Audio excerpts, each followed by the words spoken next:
the Ramayana.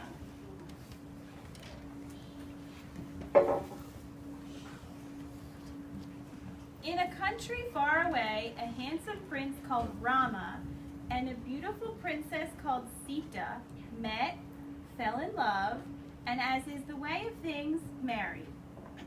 However, Rama's jealous stepmother soon banished the happy couple to live in the forest for 14 years. They were joined by Rama's brother, Lakshmana, who shared their simple yet contented life. But their peace was soon to shatter. Ravana, a wicked demon king with 10 heads and 20 arms, caught sight of the beautiful Sita and decided to capture her for himself. First, he had to get her alone. He ordered a servant to become golden deer, which Sita begged Rama to catch for her. Keen to keep his wife happy, Rama set off asking Lakshmana to look after Sita. Rama's cries for help suddenly exploded from the forest. Sita pleaded with Lakshmana to help her beloved Rama. Reluctantly, he agreed as long as she promised to stay inside a magic circle he drew around her. And so Ravana tricked her into being alone, as he had pretended to be Rama in distress. An old, sick man came stumbling toward Sita and asked her for some water. As Sita was explaining she had to stay inside the circle, he suddenly collapsed. The pure and gentle-hearted Sita stepped out to help him without thinking. She realized her mistake an instant later as she stood before Ravana. Sita screamed when she realized that his plan was to take her back to the island of Lanka in his chariot.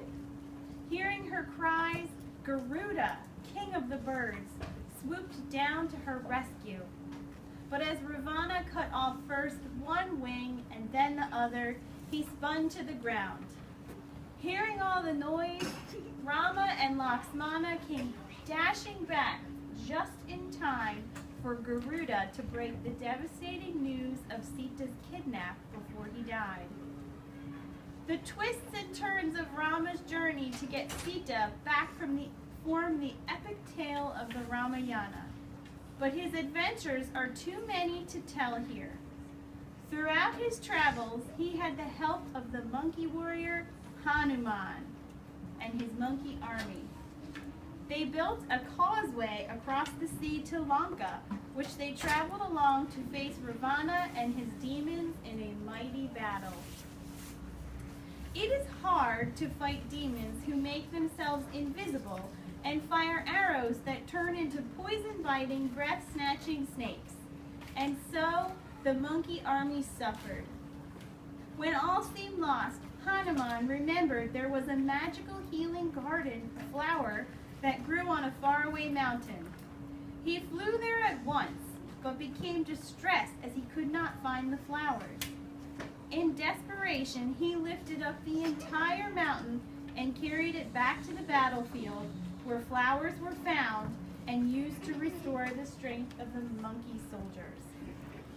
At last, our hero and villain, Rama and Ravana, stood face to face.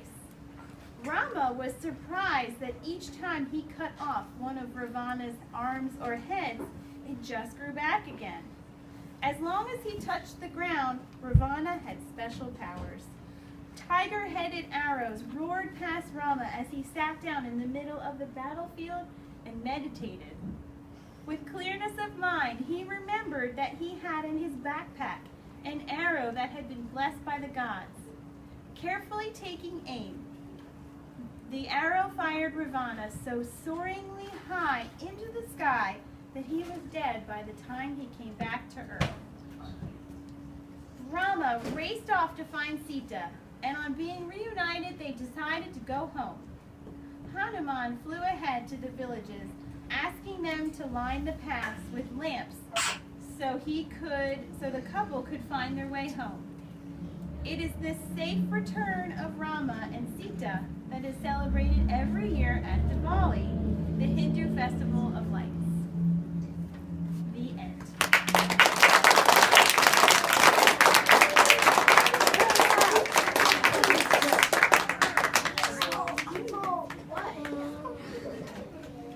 Alright, and I'm going to introduce our puppeteers. So, Nidhi played the part of the old stepmother. Mateo played Ravana.